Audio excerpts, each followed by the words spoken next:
All right, ready to unlock some magic today. We're diving deep into the world of Yul Tseng, an author who's not just writing children's books, but weaving a whole philosophy into them. You know what's fascinating is how Sang's own life kind of bleeds into this, right? I mean, she's been teaching little kids like 4 years old and up for over 2 decades. Wow, yeah, over 20 years. That's a long time to be immersed in a child's world, All right. to really get how they see things. Absolutely. And it's not just the age. She's taught both English and German. So there's that cross-cultural element right from the start. Exactly. And now she's settled on this Greek island, Thassos, with her husband. Talk about a blend of influences shaping her work. It's like a recipe for something unique. It really is. And her new book, Here We Go Again, it feels like all those pieces of her life are coming together in it. Like it's all culminating in this. Yeah, it's all about encouraging kids to tap into their potential, their inner strength, as she calls it. That's a great way to put it. But it's not just about individual strength. It's about kindness, helping others, the kind of things that build a strong community, you know? So it's not just whimsical adventures, there's a real message underneath. Absolutely. To really grasp this, we've got an excerpt from the book for our deep dive today. Perfect, because I think Singh's style really shines through in her storytelling. 100%. Okay, so let's jump into this excerpt. The story starts with this family. It's very typical Greek island life. The dad's a fisherman, mom's at home, they've got a few kids. Classic setup. But right away, you get this sense that things aren't quite what they seem, you know? It's subtle, though, right? Yeah, it's not in your face. Seng describes the house, the sea, all very idyllic. But there are these little hints, like the mom, Nicoletta. She always seems to know what the kids are up to, even when they're out of sight. That's a little creepy, but also intriguing. Totally. And then there's the grandmother, Katerina. Oh yeah, I love her already. She's got this twinkle in her eye, always telling stories, but never quite revealing all her secrets. Like she knows more than she's letting on. Exactly. It makes you wonder what she knows that the kids don't. Which, as a reader, is the hook, right? Definitely. Sang builds this atmosphere of mystery without hitting you over the head with it.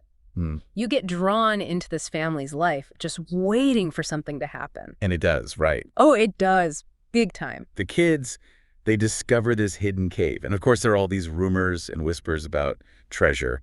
So naturally, they have to investigate. Every kid would, right. Of course, got to see what's in there. But what they find isn't gold or jewels or anything like that. Not the pirate's booty they were probably hoping for? Nope. It's an old chest filled with scrolls. Scrolls, huh? Interesting. And a glowing stone. Can't forget the stone. Oh, right, right. It'll come back later. So they drag this chest back home, and who shows up? Grandma Katerina, of course. The keeper of secrets. Exactly. And this is where things get really interesting. She starts talking about the island's history, these ancient legends about powerful women who are connected to the sea. Oh, wow. So she's bringing in the mythology of the island. She is. It's like Seng is layering the story, giving us glimpses of this deeper magical history, and it's running parallel to the everyday lives of these characters. I like that. It's adding depth to the story. And then, boom, the big reveal. Katerina tells the kids that their mom, Nicoletta, is one of these women. What? Their mom? Yeah, she's a sorceress, able to talk to sea creatures and control the tides. No way. That's amazing. So their ordinary mom is actually extraordinary. That's exactly it. It's like Seng is saying that hidden potential is everywhere, even in the most unexpected places. But why would Nicoletta keep this a secret? And why reveal it now? Those are the questions that keep you glued to the pages.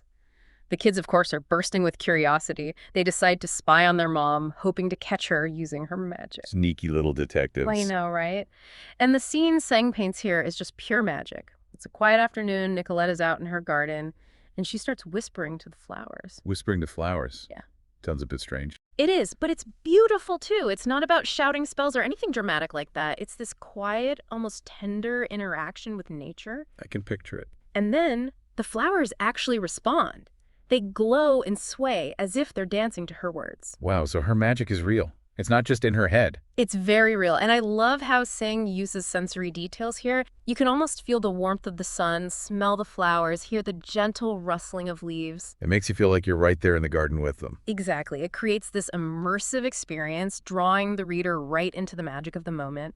And it also highlights this idea that magic doesn't have to be loud or flashy. It can be found in the smallest, quietest moments. You just have to know how to look for it.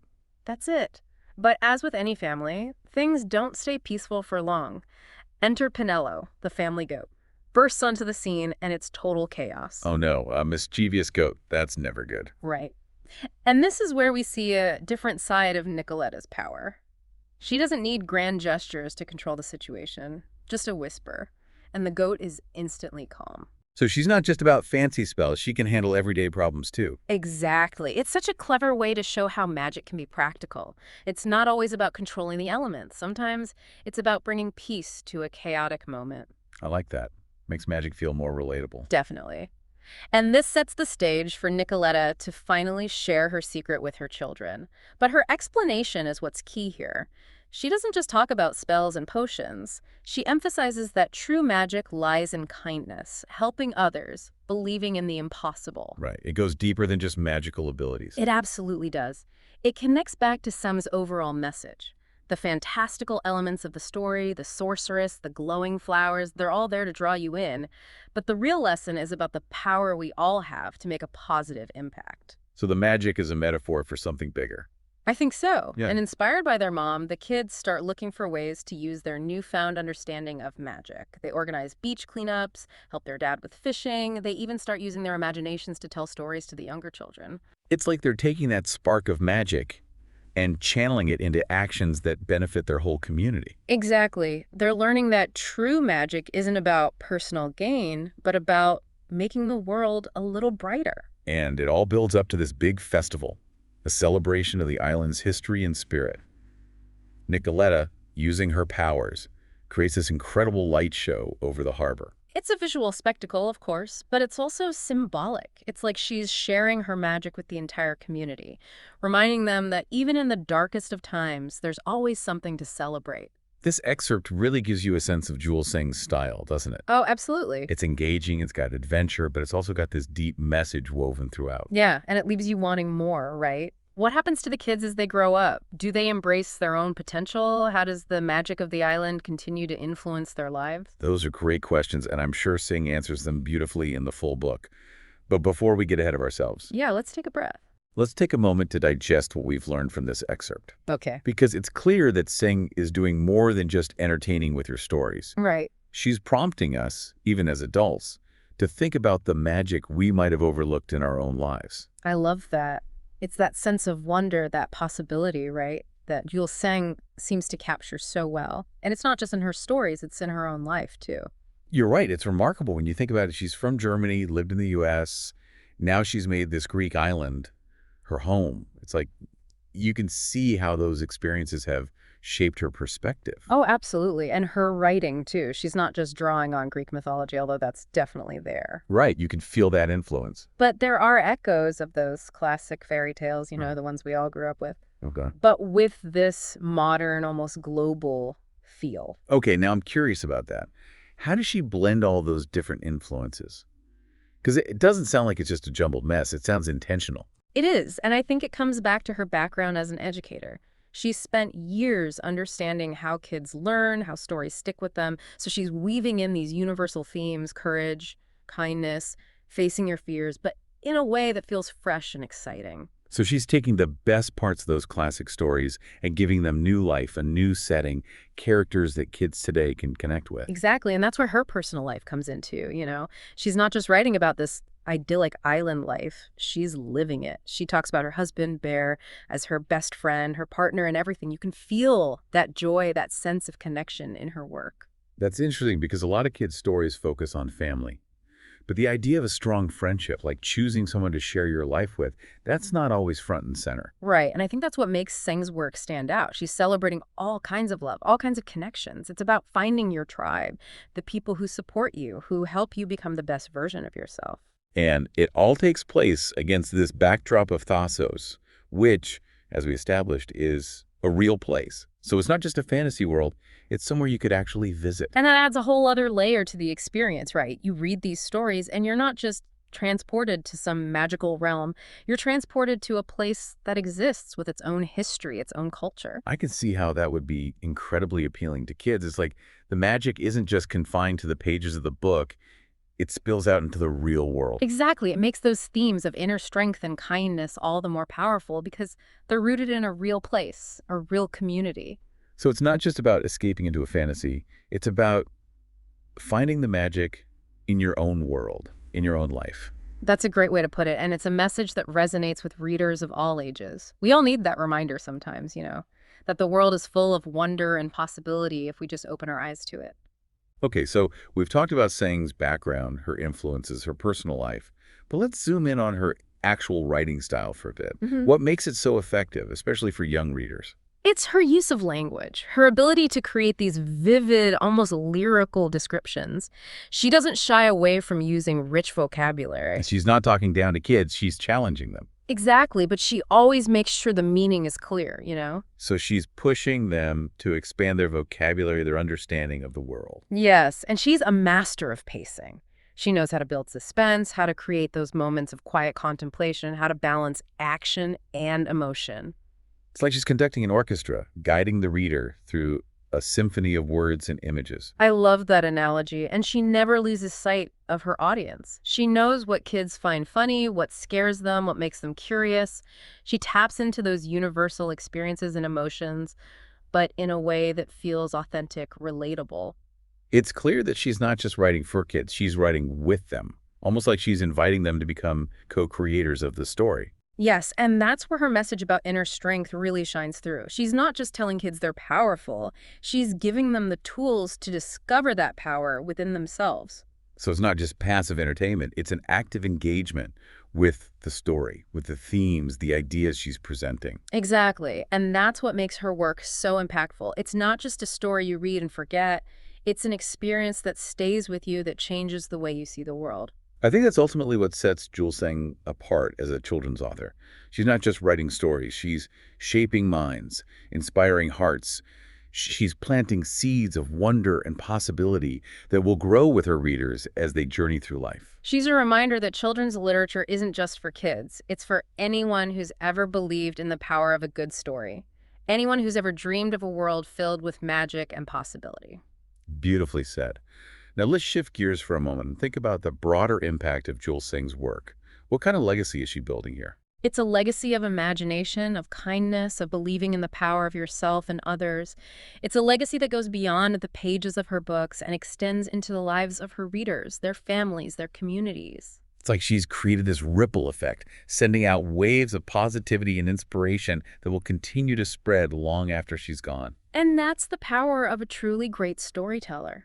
They don't just tell us stories, they show us how to live our own stories, how to find the magic in the everyday, and how to make the world a little bit brighter, one act of kindness, one spark of imagination at a time. That's a powerful thought, and I think it leads us perfectly into the final part of our deep dive, where we'll explore what Jules Seng's work means for us as individuals and as a society. I'm excited to delve into that because I think there are some profound lessons here, lessons that can help us all navigate this complex and often challenging world.